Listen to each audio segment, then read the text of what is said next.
First ever factory outlet Mukunda jewelleries KBHP Somajiguda Suchitra Hanamkonda Kothapet Chandanagar Khammam. నమస్తే, నేను మీ జాహ్నవి. ఒకప్పుడు మనిషి ఆయుష్ ఎంత అంటే 100 ఏళ్ళు అనేవారు. ఇప్పుడు 60 ఏళ్ళు 70 ఏళ్ళు, అది కూడా బ్రతకడం కష్టమే అన్నట్టుగా అయిపోయింది. కానీ 60-70 ఏళ్ళు కాదు, మనిషి వయసు 120 ఏళ్ళు. ఇది 120 ఏళ్ళు ఆరోగ్యంగా బ్రతకొచ్చు అని ఎక్కడో లండన్లో వేరే ఇతర కంట్రీల్లో మనం చూసి వాళ్ళు అన్ని ఇయర్స్ బ్రతికారు, ఇన్ని ఇయర్స్ బ్రతికారు అని చెప్పుకుంటున్నాం కదా. కాదు, మన ఇండియాలో, మన భారతదేశంలో ప్రస్తుతం మన దగ్గర ఉన్న వ్యక్తి వయస్సు 110 సంవత్సరాలు. మనందరికీ సుపరిచితులు సదానంద్ గిరి స్వామీజీ ప్రస్తుతం మనతో ఉన్నారు. మరి ఖచ్చితంగా ఆయన ఆరోగ్యంగా ఆనందంగా జీవిస్తున్నటువంటి ఆ ఆరోగ్య రహస్యాలు మనకు అందించడం కోసం ఈరోజు మన ముందున్నారు. సో మనం గురూజీ దగ్గరికి వచ్చేసాము. ఖచ్చితంగా మనందరి కోసం 100 ఏళ్ళ రహస్యాల్ని గురుగారు మాటలు అడిగి తెలుసుకుందాం. నమస్కారం గురూజీ. జై శ్రీరామ్. చాలా చాలా సంతోషంగా ఉంది గురూజీ మళ్ళీ మిమ్మల్ని కలవడం. మాకు కూడా అంతే సంతోషం. చాలా సంతోషం. దాదాపుగా 2 సంవత్సరాల తర్వాత మళ్ళీ మనం కలిసాం. ఇప్పుడు మీ వయస్సు 110 సంవత్సరాలు. ఏ మాత్రం తగ్గలేదు, అంతే ఎనర్జెటిక్గా, అంతే యాక్టివ్గా ఉన్నారు. చాలా హ్యాపీగా ఉంది గురూజీ. అయితే మొదటి ప్రశ్న, మీ 110 సంవత్సరాల ఈ జర్నీలో 110 సంవత్సరాలు ఇంత ఆరోగ్యంగా ఆనందంగా మీరు ఉండడానికి అసలు ఎలాంటి ఆరోగ్య రహస్యాలు పాటించారు? మేమందరం ఎలాంటి ఆరోగ్య రహస్యాలు పాటించాలంటారు? మేము కూడా అన్ని సంవత్సరాలు బ్రతకడం ఈజీ అంటారా? ప్రతి ఒక్కళ్ళు బతకచ్చు తండ్రి. వక్రతుండ మహాకాయ కోటి సూర్య సమప్రభ నిర్విఘ్నం కురుమే దేవ సర్వకార్యేషు సర్వదా శరదిందు వికాస మందహాసం స్ఫురదిందీవర లోచనాభిరామం అరవింద సమాన సుందరాస్యాం అరవిందాసన సుందరీం ఉపాస్మహే. ఓం సరస్వత్యై నమః. జ్ఞానానందమయం దేవం నిర్మల స్ఫటికాకృతిం ఆధారం సర్వ విద్యానాం శ్రీ హయగ్రీవ గురుం ఉపాస్మహే. మా గురుదేవులైనటువంటి మహంతి హిమాలయ గిరిజీ మహారాజ్ వారి పాదపద్మములను మనస్సులో స్మరించుకొని మీరు అడిగిన ప్రశ్న ఆరోగ్య రహస్యము అని అంటారు. ఇది రహస్యమేం కాదు, ఒక జీవన విధానం, ఒక సిస్టమాటికల్ వే ఆఫ్ లైఫ్. హిత ఆహారము, శుచాహారము, మితాహారము అనే 3 పద్ధతులు ఉంటాయి. ఎట్లయితే రాముడు మితభాషి, తొలిభాషి, అల్పభాషి అని అంటారు, అట్లా మనిషికి తనకు ఏది తింటే హితము, ఏది తింటే హితం కాదన్న సంగతి తెలుసు. ఏదో ఒకడికి బెండకాయ పట్టదు, ఏదో ఒకడికి వంకాయ పట్టదు, కొన్ని ఉంటాయి. వాళ్ళు దాన్ని అవాయిడ్ చేస్తారు.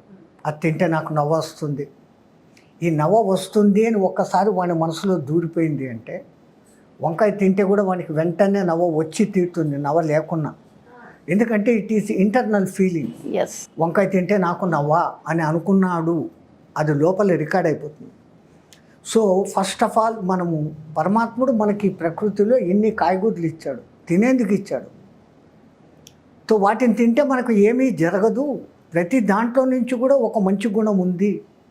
ఐరన్ మీకు దండిగా దొరకాలంటే వంకాయే, దాంట్లో ఉన్నంత ఐరన్ ఇంకెక్కడ మీకు దొరకదు. అట్లా ఉంటుంది కొన్ని పదార్థాలను.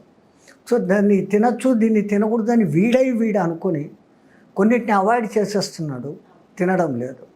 ఇంకా రెండవది, ఇప్పుడు నాకు ఇది పట్టదు అని తెలిసిన తర్వాత దాన్ని అవాయిడ్ చేయడమే మేలు.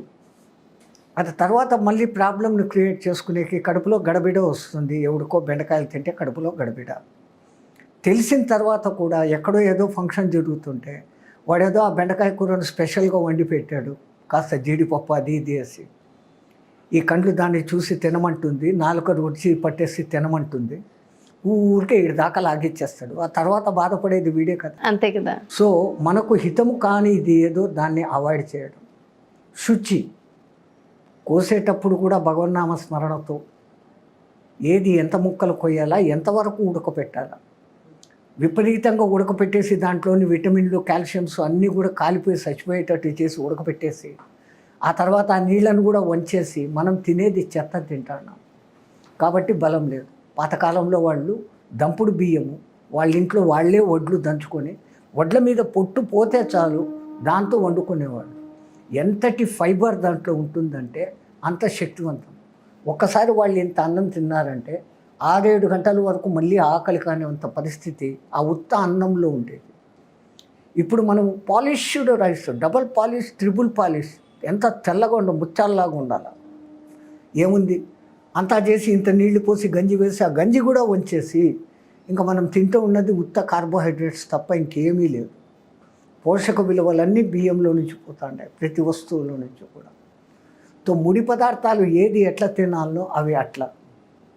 ప్రకృతి పరంగా మనకు ఏ సీజన్లో పరమాత్ముడు ఎంత అద్భుతంగా ఆయా సీజన్లో ఆ పండ్లు ఇచ్చాడు, ఆయా పండ్లను భుజించడం డైరెక్ట్గా. దాంట్లో మళ్ళీ సిరప్పులు చేసుకొని జ్యూసులు చేసుకుని దాంట్లో మళ్ళీ కెమికల్స్ కలుపుతారు. ఈ కెమికల్స్ కలపడం మూలంగా ఆ కెమికల్స్ మన మీద ఎఫెక్ట్ చూపిస్తాయి. దేవుడు అంతా చక్కగా పండ్లు ఇచ్చాడు, పళ్ళు ఉన్నాయి, మనకు పళ్ళు ఉన్నాయి. ఆ పండ్లను పండ్లతో కొరికి తింటే ఆ పండ్లకు శక్తి, చిగుర్లు బలంగా ఉంటాయి, అన్నీ బాగుంటాయి. మరి ఇప్పుడు ఈ సీజన్ అని లేదు, ఏ సీజన్లో అయినా అన్ని ఫ్రూట్స్ వచ్చేస్తున్నాయి. అసలు ఏ సీజన్లో ఏ ఫ్రూట్ వస్తుందో కూడా అర్థం కానట్టుగా ఉంది. మానవుడు తెలివి మీరిపోతున్నాడు, పరమాత్ముడు ఇచ్చిన జ్ఞానాన్ని వక్రానికి వాడుకుంటున్నాడు. అఫ్కోర్స్ ఇప్పుడు పెరిగిన జనాభాకు అవసరాలు అవుతున్నాయి. ఏ సీజన్లో ఏ పళ్ళు తిన్నా కానీ ప్రమాదం లేదు. సీజన్లో పళ్ళు తింటే మంచిది. ఇప్పుడు మామిడి పండ్ల సీజన్, ఎంతటి వాడైనా కానీ కొన్ని మామిడి పండ్లు తిని తీరాలి. కానీ మామిడి పండు తింటే వెయిట్ గెయిన్ అవుతామని చెప్పి ఇది ఈ అనుకోవడాల్లోనే ఉంది, ఏమీ లేదు. ఫస్ట్ మనం అదొక ఇంప్రెషన్ పడిపోతుంది లోపల. ఆ పడినాక మీరు తిన్న వెంటనే మీకు వేడి చేస్తుంది, ఎందుకంటే it is already recorded in you, it comes out, అదే బయటకు వస్తుంది తప్ప రెండోది కాదు. ఏ పదార్థము ఏ మనిషికి అపకారము చెయ్యదు ఎట్టి పరిస్థితుల్లో. వీఆర్ డిసైడెడ్ ఆల్రెడీ, ముందుగానే మనం అనుకోపట్టి అది జరుగుతుంది. ఇంకా రెండవది మితాహారం. మూడవది బాగుంది కదా, వాళ్ళు ఎవరో పెడుతున్నారు కదా అని ఈడి వరకు మెక్కకుండా 2 వంతులు భోజనము, 1 వంతు నీళ్లు, 1 వంతు గాలి ఆడేదానికి ఖాళీగా కడుపును ఉంచుకున్నప్పుడు ప్రతి 6-7 గంటలకు డైజెషన్ సిస్టమ్ బ్రహ్మాండంగా జరిగిపోయి అది జరుగుతుంది. ఇంకా అన్నిటికన్నా ముఖ్యమైనది టైం సెన్స్. 12 గంటలకు భోజనము అంటే 12కు ఒక 5 నిమిషాలు 10 నిమిషాలు దాటేంత వరకు ఉండొచ్చు. 12కు 10 నిమిషాలు ముందు తినచ్చు. 12 దాటి 12:30 అయిందా ఇంకా ఆ రోజుకు భోజనం చేయకూడదు. అంతగా టైంను మెయింటైన్ చేస్తే ఆ మెషనరీ, మన ఇంటర్నల్ మెటబాలిజం అనేది దానికి అకస్టమేషన్ అవుతుంది, అలవాటు పడుతుంది. ఎవరో ఒక బలవంతుడు పైల్మాన్ ఉన్నాడంట, ఆడు ఎంతమందినైనా కానీ ఓడిచ్చేస్తున్నాడు. వాడిని ఓడించాలి, అసలు వీడి బలంలో ఏమి రహస్యము అనుకొని వాడిని వెనకాల సిఐడిలను పెట్టారు. వాళ్ళు అందరూ వాడిని గమనిస్తూ ఉన్నారు. ఆఖరికి వాళ్ళకు వచ్చిన కంక్లూషన్, వీడు టైం దాటితే తినడు, టైంకు మటుకు ఖచ్చితంగా ఏం దొరికితే అది తినేస్తాడు. అది రహస్యము. వాడి టైంను తప్పించినామంటే వాడి బలం పోతుంది. నేను టైం తప్పియాలని ఆడు స్నానం చేసేటప్పుడు నువ్వుల నూనె పెట్టుకుంటా ఉన్నాడు తలకు. ఆ టైంలో లోపలికి పోయినారు. పోయి మాకు నీ చేతుల్లో నుంచి ఇప్పటికిప్పుడు ఏదైనా దానం కావాలా స్వామి అని అడిగినారు. ఆయన టైం చూసుకున్నాడు, 12 అవుతుంది. ఇప్పుడు ఇంకా స్నానం చేసేసి పోయి వాళ్ళకు దానం ఇచ్చేదానికి టైం అయిపోతుంది, తన భోజనం టైం అయిపోతుంది. ఉండండి ఇస్తానని చెప్పేసి ఆ చేతిలో ఉన్న నూనె గిన్నెను తాగేసి చేతుకున్న ఉంగరం తీసి ఇచ్చేసాడు. 2 పనులు అయిపోయాయి. So he has not missed the time. So nobody can able to beat him. ఎవరు అతన్ని జయించలేకపోతున్నారు. అంటే ఆ టైం సెన్స్. మీరు ఇలానే ఆరోగ్య అంటే టైంకి తినే ప్రణాళికనే 90% ఉంటాము. కానీ ఒక సన్యాసి నాకు ఈ టైంకు మీరు పెట్టాలా అని ఇంకొకరిని అడిగేదానికి హక్కు లేదు, నాకు ఇది కావాలా అని అడిగే హక్కు లేదు. వాళ్ళు ఎప్పుడు పెడితే ఏం పెడితే అది మాత్రమే తినాలి. సో ఈ రెండింటిని కంపేర్ చేసుకుంటూ మేము ఏ చోటుకు పోతే మాకు ఏ టయానికి భోజనం దొరుకుతుందో తెలిసి ఆ టయానికి ఫిక్స్ అయిపోతాం. ఈరోజు నాకు 2 గంటలకు భోజనం దొరుకుతుంది అని అనుకుంటాం. సో ఆ ఉన్నన్ని రోజులు ఆ 2 గంటల మెయింటెనెన్స్. ఇంకా ఆ ఊరు ఇడిచిపెట్టిపోయాము. ఆశ్రమాల్లో అక్కడ ఇక్కడ అన్నదానాలు 11:30 నుంచే మొదలవుతాయి. 12 గంటలకు పోయేస్తాము, ఇంత తినేస్తాము, చేసేయాలి. మళ్ళీ రాత్రికి ఉందా లేదా మాకు అవసరం లేదు. ఒకప్పుడు దగ్గర దగ్గర 70-80 సంవత్సరాలు ఈ కట్టె ఏకభుక్తంగా అలవాటైసి వచ్చింది. ఏకభుక్తం. ఉదయం టిఫిన్లు, మధ్యాహ్నం స్నాకులు, రాత్రి టిఫిన్లు ఇవన్నీ ఏముండవు. ఒకటేసారి తిన. మధ్యాహ్నం ఒకటేసారి 12 నుంచి 2 లోపల ఎవరైనా పిలిచి పెడితే తినాలి, లేకపోతే ఆ రోజుకు మంచినీళ్ళే. అంతే. అది 1 రోజు కావచ్చు, 2 రోజులు కావచ్చు, 11 రోజుల వరకు ఉండేటట్లు మా గురువు మాకు తర్ఫీదు ఇచ్చారు. అంటే ఎట్లా ఇచ్చారు అంటే, చాంద్రాయణ వ్రతం అనే ఒక విధానం ఉంటుంది. పౌర్ణమి రోజు 15 పిడికిళ్ళ రొట్టె ముక్కలు, దానికి అవసరమైన 2-3 రకాల కూరలు, దాల్, నెయ్యి, బెల్లము అన్నీ పెడతారు. ఈ కట్టె మొదట్లో చాంద్రాయణ వ్రతము అంటే ఏందో వ్రతము అంటే బాగుందిలే, ఇంత ప్లేట్ ఫుల్స్ పొద్దున్న నుంచి రాత్రి వరకు తినిపించకుండా ఉన్నా. నా లైఫ్లో మొదటిసారి ఉపవాసం ఉన్నది అప్పుడే, చాంద్రాయణ వ్రతం మొదలప్పుడు. దానికి ముందు ఆశ్రమం దిక్కుమాలింది, ఊరికి తినడమే. ఆశ్రమంలో ఎప్పుడైతే ఈయన ఈ చాంద్రాయణ వ్రతం మొదలుపెట్టి పగలంతా తినకూడదు, రాత్కు చాన్కు దేఖనేకే బాద్ ఖానా అదే రాత్రి చంద్రుడిని చూసినాక తినాలా అన్నాడు. అవును, రైట్. బలవంతంగా సచ్చి చెడి ఉదయం అంతా ఎట్లు నోరు కట్టుకొని ఉన్నాను.